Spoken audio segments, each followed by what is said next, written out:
Assalamualaikum semua anak-anak pelajar tingkatan 5 perniagaan. Uh, Sempena dengan cuti PKP ni, kita masih kena meneruskan juga kandungan ataupun DSKP kita untuk mata pelajaran perniagaan ni.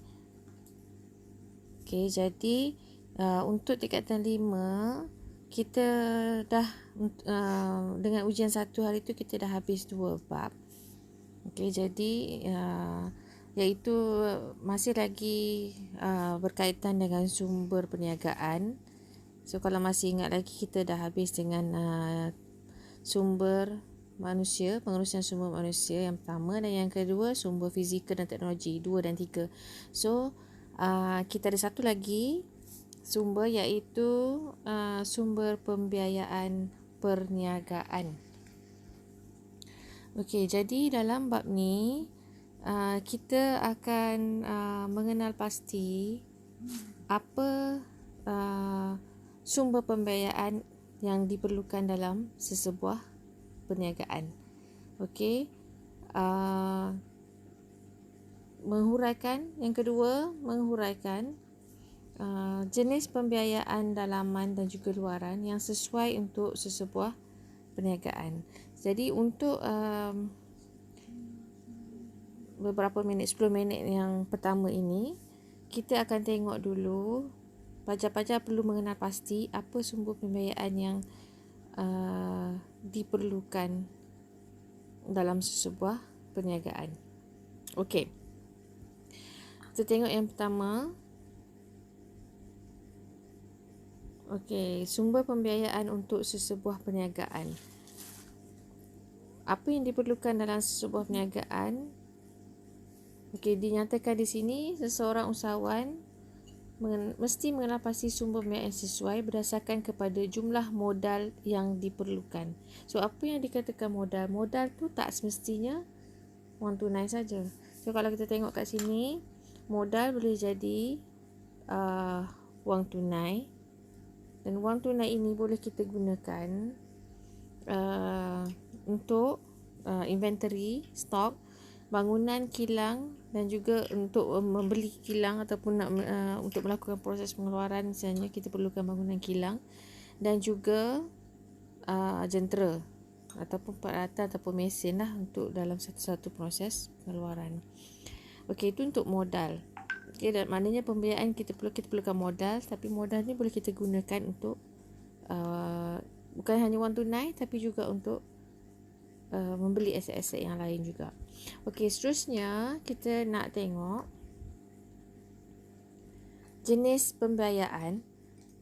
Okey, kalau kita tengok kat sini, jenis pembiayaan dia ada 2 kat sini. Satu, pembiayaan dalaman. Okey, dan yang keduanya adalah pembiayaan luaran. Okey, pembiayaan dalaman ni adalah terdiri daripada simpanan peribadi, dan juga yang kedua modal daripada keuntungan ataupun kita panggil reserve. Sumber pembiayaan luaran ni pula dia terbahagi kepada 2 juga, iaitu yang pertama bank dan institusi kewangan, dan yang kedua adalah agensi kerajaan. Okey, sumber pembiayaan yang termasuk di bawah, maknanya kalau satu perniagaan tu pergi kepada bank dan institusi kewangan, apa yang bank dan institusi kewangan boleh bantu ialah pertama dari segi modal permulaan, yang kedua sewa beli, yang ketiga pajakan, yang keempat pemfakturan, yang kelima share, yang keenam overdraft, dan yang ketujuh ialah pinjaman perniagaan gadaian ataupun kita panggil ar-rahnu. Okey, nanti akan dijelaskan satu persatu lepas ni lah. Dan yang kedua, sumber pembiayaan luaran juga kita boleh perolehi dari agensi kerajaan. Okey, contohnya dari segi bantuan modal, jaminan kredit yang kedua, dan yang ketiga geran penyelidikan dan pembangunan. Okey, kita tengok dulu jenis sumber pembiayaan yang pertama, iaitu sumber pembiayaan dalaman. Okey, sumber pembiayaan dalaman ni tadi kita dah sebut ada dua, iaitu yang pertama simpanan peribadi. Apa yang dikatakan simpanan peribadi? Tengok pada huraiannya, simpanan peribadi ni adalah sumber asas yang diperlukan oleh seseorang usahawan. Okey, maknanya apa modal awal yang dia ada, yang sebelum dia nak mula perniagaan tu tentu dia dah ada. Sebab faktor dalam kita nak mula perniagaan ni, minat saja tak cukup, tapi mesti ada modal. Modal ni adalah datang daripada simpanan peribadi usahawan tu sendiri. Okey, yang kedua adalah modal daripada keuntungan ataupun kita panggil rizab. Jadi, apa yang dikatakan rizab? Rizab ini adalah keuntungan yang diperoleh daripada hasil pelaburan. Dan rizab ini yang digunakan sebagai pembiayaan semasa perniagaan dijalankan untuk modal pusingan. Maksudnya kalau kita perlukan modal untuk kita beli contohnya bahan mentah yang seterusnya, kita tak ada duit, jadi kat mana kita nak ambil?